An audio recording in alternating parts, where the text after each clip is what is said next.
Hey guys, in this video, I'm going to go over how you can get started Bitcoin mining yourself at your own home. Now, I want to start off this video by saying for the vast majority of people, you're probably just better off buying Bitcoin as opposed to getting Bitcoin mining hardware and then setting it up and mining it yourself, especially if you don't have a very affordable, cheap way to get electricity. But I understand it's an interesting thing to get involved with. Maybe you just want to learn something new, get into the hobby and just kind of do it for fun, and maybe profitability isn't the key thing that you're looking for. And I totally understand that. So if that's the case, if you want to dip your toe into this hobby, I want to touch on the miners that you might be interested in getting to start off with, and then just generally showing you how to set things up so you have a good idea of what to expect when you're getting started with this. So right here, I have a Canon Avalon Nano 3, and I actually really like what Canon does, where they're basically saying, look, this is a little space heater, and the energy that you're using to mine Bitcoin, it has the added benefit that you can use it as a little heater for your home. So maybe it's offsetting just a little bit of your electricity costs in that way. This is only going to work, obviously, if you live in a colder climate and you actually are getting use out of the heat that the device is producing. And another thing to consider is if you get an expensive Bitcoin miner, perhaps the energy consumption is so high that it would not even work in your home. Maybe it would pop your fuse that you're hooked up to, or it would be too powerful where it wouldn't work with the electricity utility that you have set up in your home.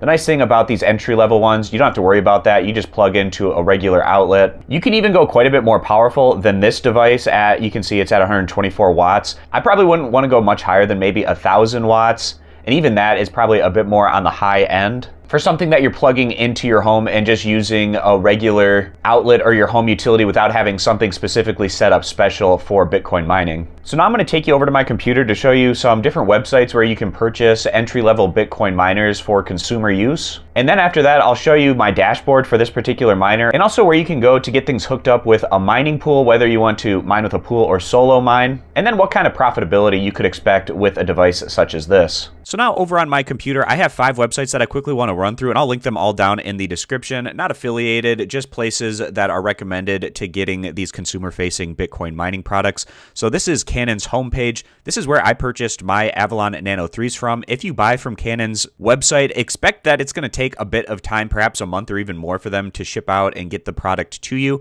They have to fulfill the order. It ships out from China. It just might take a little bit of time, so expect that. But I did purchase my Avalon Nano 3s from them. Also expect shipping to be a little bit on the higher end depending on where you're purchasing from. I purchased from the United States, and to ship 2 of them, it was about $70 or so in total. Moving on to a couple of websites to check out if you're purchasing from a European country. So we have mineshop.eu.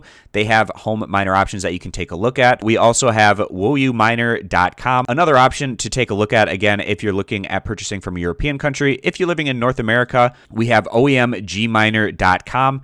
And then also another North American one to take a look at is minerpals.com. And again, I'll post links to all these different websites down in the description if you'd like to take a look at all of these different home Bitcoin mining products from these different websites. The next thing I want to touch on is setting up whatever Bitcoin miner you end up purchasing. So for my Avalon Nano 3, this is the dashboard, and essentially I just go to configuration and I need to direct my miner to a URL for the mining pool that I want to be associated with.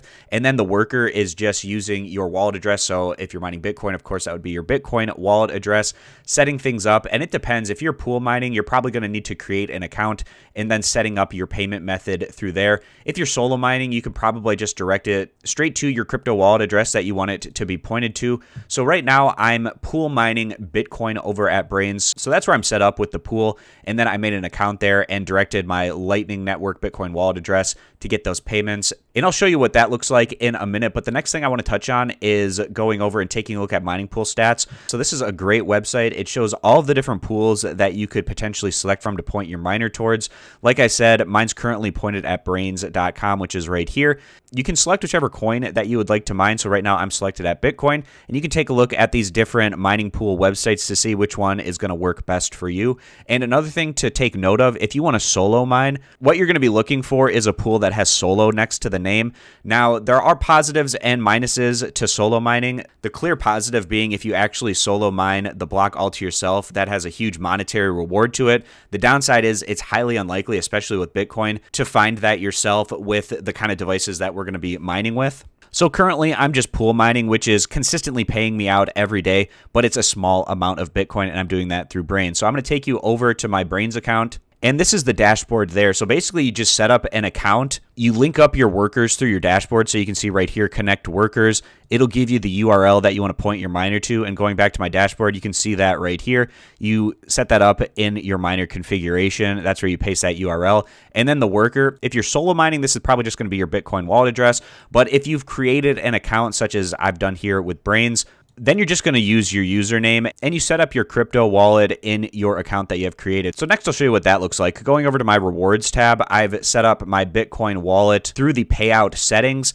One of the main reasons I'm using Brains Pool is because they made it so simple to set up a Bitcoin Lightning wallet address. If you're home mining Bitcoin, you want to reduce your fees and costs as much as possible. And if you're just setting up a regular Bitcoin wallet address, the fees associated with that transfer are going to be a lot higher, obviously, than if you're getting things sent through the Lightning Network. So I'm going to click on the edit option here. Essentially, with my payout settings, I put my Lightning wallet address right here. Now, if you did an on-chain payout, that would be setting things up with just a regular Bitcoin wallet address. But again, the fees associated with that transfer are going to be a lot higher and really not worth it, in my opinion. You want to have things set up with a Lightning Network payout.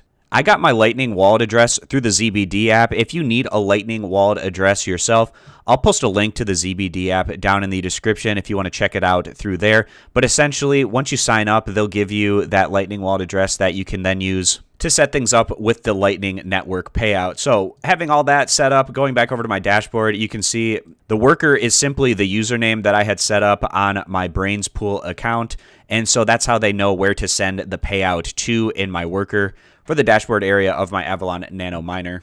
The next thing I want to show you is what you could expect to earn with a device such as an Avalon Nano 3, for instance. So the hash rate of just one of these is about 4.1 with the power consumption at about 125 watts. And if your electricity costs are 10 cents US dollars per kilowatt hour, if we calculate that, we can see that you'd actually be losing money every day mining Bitcoin. You'd earn about 23 cents in Bitcoin, but the energy cost would be about 30 cents. And this isn't a big surprise because the competition that you're going to be going against with mining Bitcoin are these big operations. They obviously set up their Bitcoin mining in an area where they can get very affordable electricity. You can expect that your competition is maybe paying around 4 cents USD for their electricity. And when you do that calculation, in this instance, they would be making 11 cents per day. Now, if you live in an area that has higher electricity costs, maybe you're up to 20 cents US dollars per kilowatt hour. You can see this becomes very prohibitive where you'd be making about 23 cents in Bitcoin, but spending 60 cents every day. So you'd be losing 37 cents every day. You'd be better off just taking that 60 cents and putting it in Bitcoin yourself. And instead of pool mining, you could even do something like solo mining, where it turns these miners basically into little lottery tickets where you have a very low percentage chance of actually mining the Bitcoin solo. But if you do hit it, it would be a huge payout, and you're only paying a little bit in energy costs per day. So it's basically just like buying a lottery ticket every day, hoping that you get that Bitcoin block all to yourself. To show you what that calculation looks like if you wanted to solo mine Bitcoin, so this would be in terahash. We're at about 4.1 terahash. So to calculate, we can see if you ran one of these devices for a whole year, your chance would be about 1 in 3,900. But if you did get that solo block all to yourself, you'd get about 3.125 Bitcoin. And if Bitcoin's at 100,000 US dollars, that's over $300,000 payout that you'd be getting. So again, it's like buying a little lottery ticket every day if you choose to solo mine as opposed to getting the consistent payout of pool mining. But I have a lot of tutorials on my channel that go in depth on different information about mining Bitcoin. So if you'd like, you can check that out to get more information. That's going to wrap this one up. I appreciate you guys stopping by. Consider subscribing to the YouTube channel, and I'll see you back here next time.